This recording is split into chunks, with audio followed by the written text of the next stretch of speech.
Last Train to London. Written and read by David Longhorn. Marlowe paced up and down the platform, smoking and thinking. The waiting room was closed, and there was no sign of a station master who might have reopened it. He was probably in the pub or tucked up in bed, in one of the quaint little thatched cottages. Marlowe had checked his watch a couple of times, then given up. Time was passing with glacial slowness, and he was cold. It was only September, but here in the heart of the English countryside it seemed winter had already arrived. Marlowe, who liked to read poetry and thought too much, wondered if the cruelty of war might somehow affect the seasons, sucking the light and warmth out of everything. He shook off the idea. It was unpleasant. He finished his cigarette, cast the still glowing butt onto the tracks. It arced through the gloom like a red meteor, then faded to nothing. He groped for another smoke and found he had only two left. He decided to save them for the journey and shoved the pack into the pocket of his overcoat. "Dumb habit," he muttered. "Paying for a product you set on fire and destroy. Stunts the growth, too." He found himself eagerly anticipating the next cigarette, the one he would definitely not light before the train came, if it ever arrived. The timetable he'd consulted in the light of his Zippo told him that a train to London would stop here at the very end of the day, 11:59. That would get him back to London before morning. He would not be absent without leave. "Waiting for a train, mate?" The man seemed to appear out of nowhere, but it was easy to move about unseen. Blackout restrictions meant there were no lights on stations. At that moment the low clouds that had obscured a full moon parted. The colourless radiance showed Marlowe the newcomer was in uniform, a British soldier with a peaked cap and a big trench coat. "Yeah," he said, "the London train." "Me too. Let's hope it gets here a bit sharpish. I'm bloody freezing." The stranger looked down at the tracks as if expecting the locomotive to come steaming into view, but Marlowe's watch told him they had at least 5 minutes. Having stopped pacing, the American felt the cold start to penetrate his shoes, and he began to shift from one foot to the other. The other man didn't move at all, except to shift his gaze back to Marlowe's face. "You're a Yank?" "Sure am," replied Marlowe, trying to sound cheerful and friendly. "Over here to do my bit. Better late than never, right?" "Good for you," said the British soldier. "That makes two of us. Both off to the front line, eh?" "Yeah, I guess." Marlowe was puzzled by the remark. The term front line didn't seem applicable to the war in 1943. The preferred term the top brass and the press used was theatres of operations. "Well, I'm with the Army Air Corps," he explained, "so I guess my front line is in the sky. Makes it kind of blurred." The other man's face was almost invisible in the dim light, but there was puzzlement when he spoke again. Puzzlement and a trace of resentment. "Air Corps? That's what you call it? Well, I suppose flying around in the wild blue yonder beats sitting in a bloody trench. Must be wonderful seeing the world from up there." Marlowe had read the booklet about getting on with the Brits, seen movies explaining how to act in pubs and the like. Ordinary people are often reserved and may even seem rude, but this is not the case. It was good advice. Once you got them talking, they were as open and friendly as anyone else. "Well, I've not been in action yet," he explained. "I hear it can be pretty scary up there, but when I was in training, yeah, I did love to look at the earth from way up high. Like a map, only with so many vivid colours." The non-committal sound heralded a silence that threatened to become awkward. Marlowe resolved to break it somehow and said the first thing that came into his head, "I've just been visiting my fiancée." He laughed nervously, hoping for a good reaction. It was too late now, but he wished he hadn't mentioned Mary. British women who went with American soldiers weren't always treated kindly. Mary wasn't some cheap floozy after nylons and Hershey bars, he wanted to tell the stranger. Their romance was the real thing. They were definitely going to get married. When the Nazis were defeated, he would take Mary back to Oregon to meet the folks. "That's nice," said the stranger, "being engaged and all. Something to look forward to. A life after all this is over." Relieved at this reaction, Marlowe started talking about Mary. "I met her in London. She was visiting her cousin, and we kind of hit it off, I guess." "That's nice," repeated the other. "I know how it feels when you meet the right girl. That's how I knew it was time to wed my Emily. Not spend my life regretting I hadn't. We got married when all this kicked off. brought the date forward after I got called up. This is my first home leave since then." "Congratulations, belatedly." Marlowe relaxed, all awkwardness gone. They talked some more about marriage and love and plans for the future. The stranger introduced himself as Tom and was soon asking questions about life in the States. Marlowe did his best, but it was odd that Tom seemed to know remarkably little about things like movies. But then, Marlowe reflected, this was a small village. Getting to what the Brits called the pictures would be a rare outing, especially in wartime, with its blackouts, fuel rationing, and travel restrictions. If only the cold wasn't piercing his toes and the soles of his feet. He should have worn thicker socks. "Got a light?" asked Tom. "Sure."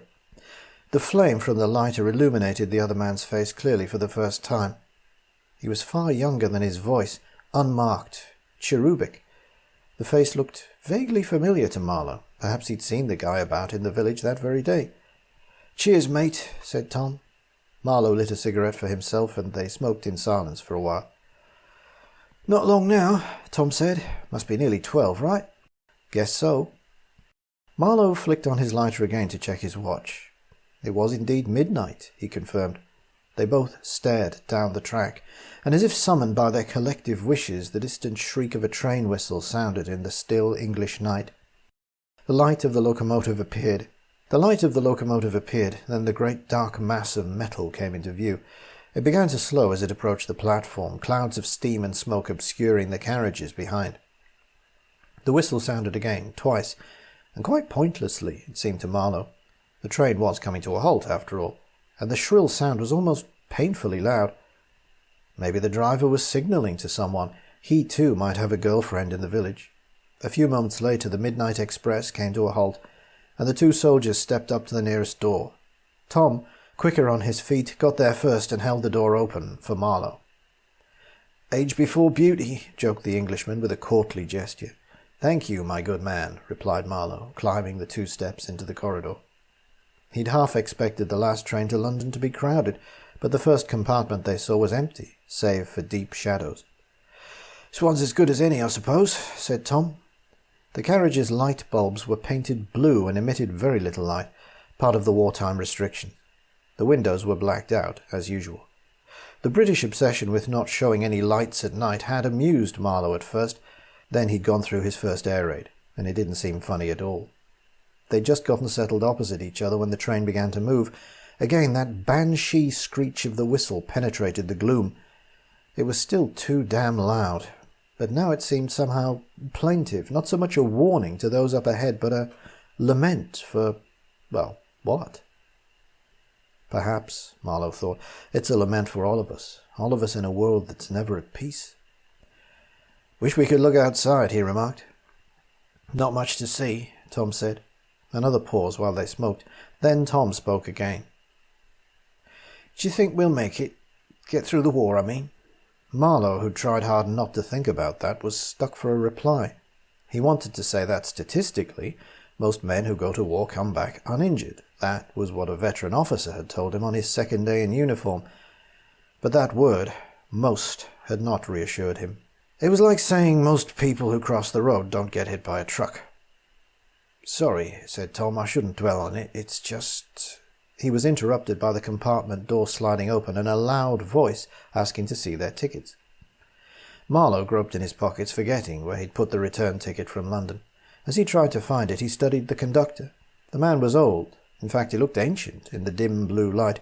Marlowe was reminded of an unwrapped mummy he'd seen in the British Museum.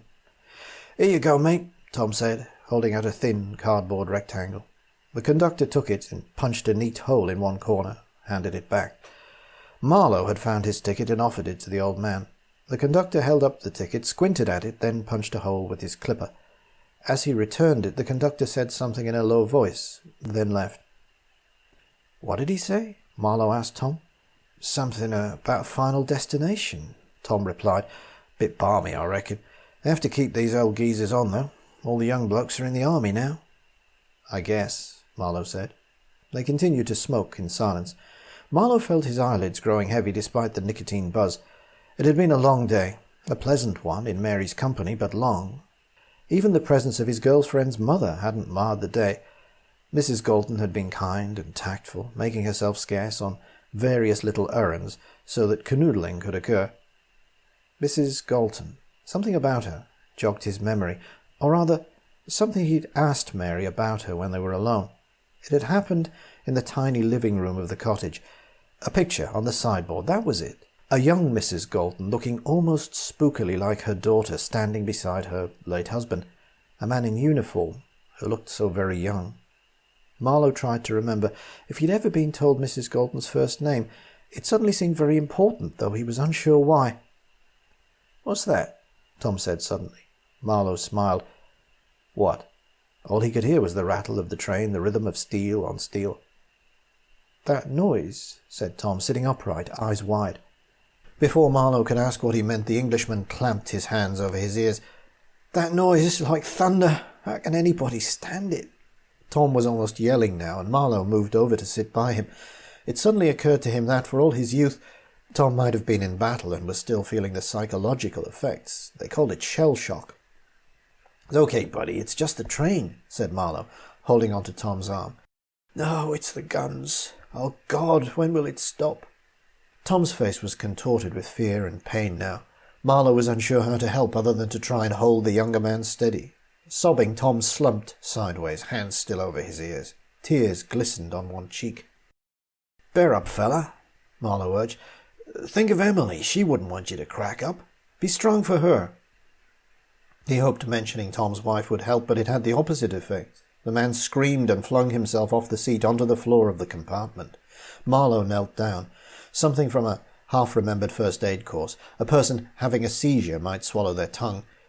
He reached into Tom's mouth, but it wasn't there. In the dim blue light, Marlowe screamed in horror and dread. Tom's eyes still looked up at him. There was nothing else resembling a face. In the blue light it seemed as if all the flesh below those unblinking eyes, not just the face but Tom's neck and chest, had been transformed into a mass of black foulness. Maggots writhed in the fetid carrion that had been a man only a second before. "Jesus Christ!" Marlowe tried to get up, failed, shoved himself backwards on his ass until his back struck the door. The door slid open and he fell, yelling some more and flailing his arms for support. The conductor stood above him, face inverted, a grotesque sight, but at least, Marlowe thought, a living human being. He needed someone to bear witness, tell him he'd just had a nightmare, that Tom was not dead and rotting. "I'm so sorry, sir," said the conductor. "There seems to have been a bit of a mix-up." The old man leaned over and offered Marlowe a gnarled hand. The conductor proved surprisingly strong, easily helping Marlowe to his feet. The American looked into the compartment again and saw nothing. What the hell?" "Normally that would not have happened," the conductor went on, taking Marlowe by one elbow. "Let me show you to another compartment. We have plenty of spare seats." Marlowe let himself be led a few paces along the corridor. The next compartment was empty. Marlowe slumped into a corner and stared up at the old man. Was that a ghost?" "I suppose you could say that, sir," the conductor said, taking a seat next to him. "That's impossible," Marlowe blurted out. "How could I light a ghost's cigarette, for God's sake? We talked. It was two guys talking. He was real. No, this is some kind of trick." But the conductor simply looked back at him with dark, deep-set eyes. Marlowe looked down at his hands, no longer stained with congealed blood and decaying tissue. Hallucination? A nightmare? How can anyone contrive such a deception, and what would be the point? "How did you know?" he demanded. "What did you mean by a mix-up?" The conductor smiled for the first time. "Crossed wires, you might say, sir. Two people, years apart, with the same destination. Both linked, not merely by location, the little village, but also by love. Always a powerful force, sir, in human affairs."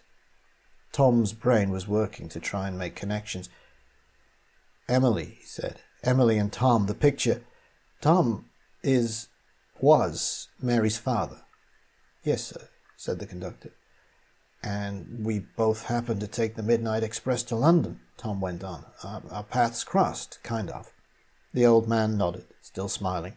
The cadaverous face seemed almost kindly now, the eyes sad, compassionate. Will I remember any of this?" Marlowe asked as the conductor got up. "It's all getting kind of hazy already.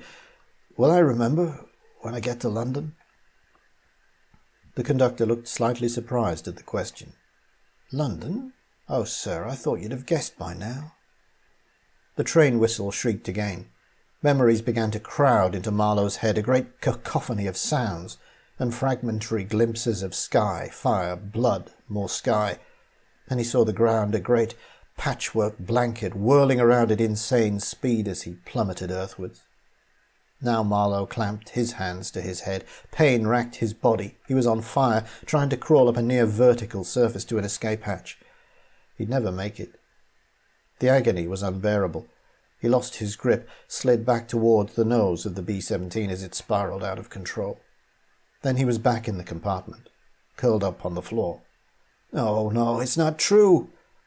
"Don't worry, sir. We're nearly there." The conductor rose and went to the window. He pulled the blackout blinds aside to reveal not the moonlit landscape of England, but a great white void that filled the compartment with dazzling radiance. Marlowe felt all his pain ebbing away.